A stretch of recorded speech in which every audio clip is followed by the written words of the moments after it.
ISI हमले का most wanted आतंकी हाफिज सईद, उसके बेटे को पाकिस्तान में ढेर कर दिया गया। बुलेटिन के आगाज में आपको अफसोसनाक खबर देंगे। कराची के इलाके गुलिस्तान जौहर में नामालूम अफराद की फायरिंग, मौलाना जियाउर रहमान को शहीद कर दिया गया है। तुम तो कह रहे थे कि दुनिया की तुम नंबर 1 एजेंसी हो, तुमसे बिना पूछे परिंदा पर नहीं फड़फड़ा सकता, और यहां पे हाफिज सईद के बेटे को निपटा रहे हैं लोग। कोई शक नहीं कि मेरे ख्याल में कि इसके पीछे जो मास्टरमाइंड तो हिंदुस्तान की इंटेलिजेंस एजेंसी रॉ होगी। मुमकिन है कि बहुत जल्दी ये भी खबर आए कि हमारा मोस्ट वांटेड आतंकी हाफिज सईद अभी दुनिया में नहीं रहा।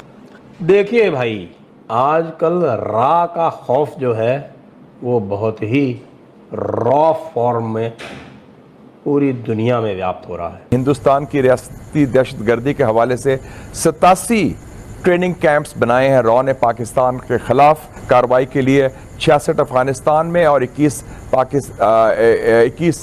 हिंदुस्तान में। लेकिन लोग ये कह रहे हैं कि उसको कुछ लोग उठा के ले गए, कुछ कह रहे हैं उसको ठोक दिया, उसका एनकाउंटर हो गया बीचों बीच। अच्छा, इससे क्या हुआ कि आईएसआई और आईएसआई ने जो पाले हुए थे लोग अपने आतंकी, वो आईएसआई से पूछने लगे कि यार एक बात बताओ, तुम तो कह रहे थे कि पाकिस्तान में तुम्हारी बड़ी चलती है। ये बात ठीक नहीं है। मोदी जी और डॉक्टर जयशंकर साहब, आप इसका ध्यान रखें, क्योंकि जो आतंकवादियों के फंडामेंटल राइट्स हैं उनका उल्लंघन हो रहा है। आप देखिए, आपने बशीर अहमद पीर को, वो कश्मीरी टेररिस्ट था, उसको आपने उड़ा दिया। कहाँ? वो भी बेचारा रावलपिंडी में था।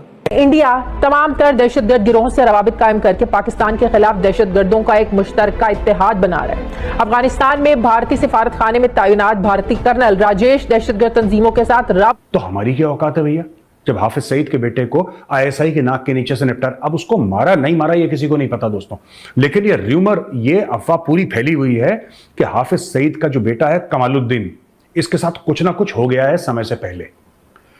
एज यूजुअल पाकिस्तानी कह रहे हैं कि भारतीयों ने मार दिया। तो वहां पे किसी को जुकाम भी होता है तो भारत की वजह से होता है, और अगर किसी का पेट चल जाए तो उसमें भी साजिश होती है हिंदुओं की। ये सब आप जानते हैं पाकिस्तानियों का माइंडसेट, उनका दिमाग, उनका जहन कैसे चलता है पाकिस्तानियों का। तो ये कहना कि भाई इंडिया ने कर दिया। खुफिया एजेंसी रॉ दाइश पाकिस्तान बनाने की साजिश कर रही है। इसने हाल ही में 30 दाइश दहशतगर्दों को पाकिस्तान और इर्द गिर्द के जो इलाके हैं वहां पे मुंतकिल किया है। दहशतगर्दों की तरबियत के लिए अफगानिस्तान में 66 और भारत में एक कैंप भी कायम है। तर्जुमान पाक फौज का यह कहना था कि बलूचिस्तान में सीप पैक को नुकसान पहुंचाने के लिए भारत ने 700 अफराद पर मुश्तमिल खुसूसी मलेशिया बनाई है, जबकि नवंबर और दिसंबर में कराची, लाहौर और पेशावर में दहशतगर्दी के बड़े वाकयात का खतरा है। भारत ने कंधार में दहशतगर्दों के कैंप के लिए $30 मिलियन लगाए हैं, जबकि पीसी गवादर पर हमले के लिए भारत ने $0.5 मिलियन फंडिंग। मुझे क्या है कि मेरे मन में एक बात है, मैं ये कहना चाहता हूं पाकिस्तानियों को, देखिए इंडिया ने तो नहीं करा होगा ये सब, क्योंकि हम लोग गांधी का देश है, गौतम बुद्ध का देश है, हम लोग पीस लविंग लोग हैं, हम लोग कभी ऐसे काम नहीं करते, किसी को मारा ये सब, ये हमें सूट भी नहीं करता, हम लोग करते भी नहीं ऐसे काम। लेकिन फिर भी मैं एक चीज कहना चाहूंगा यार पाकिस्तानियों को ना, कि आप लोग खुद ही ये काम कर दिया करो। क्यों इंतजार कर रहे हो कि इंडियन करे, कोई और करे? ये तो आपके मुल्क के लिए भी बुरे हैं। आपने इनको पाल के रखा है ना?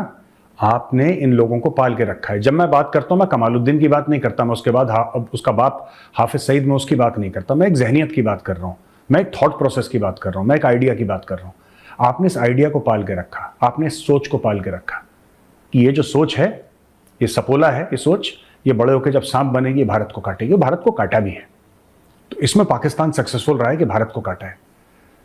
लेकिन जो कल आपके मस्जिदों में ब्लास्ट हुए थे, जो कल आपके इतने लोग मारे गए, एक ब्लास्ट में तो कहते हैं 50-55 से ज्यादा लोग मारे गए जो मस्जिद के अंदर हुआ था, ये भी उसी सिक्के का दूसरा पहलू है। और मुझे लगता है पाकिस्तानियों को सोचना चाहिए कि अगर आप सोचते हैं, और ये बात हिलेरी क्लिंटन ने पाकिस्तान को कितने साल पहले बताई थी जब वो आई थी, उसने बोला था कि अगर तुम अपने घर के पीछे सांप पालोगे और ये सोचोगे कि वो सिर्फ तुम्हारे पड़ोसियों को काटे, तुम्हारे दुश्मनों को काटे, तो ऐसा नहीं है।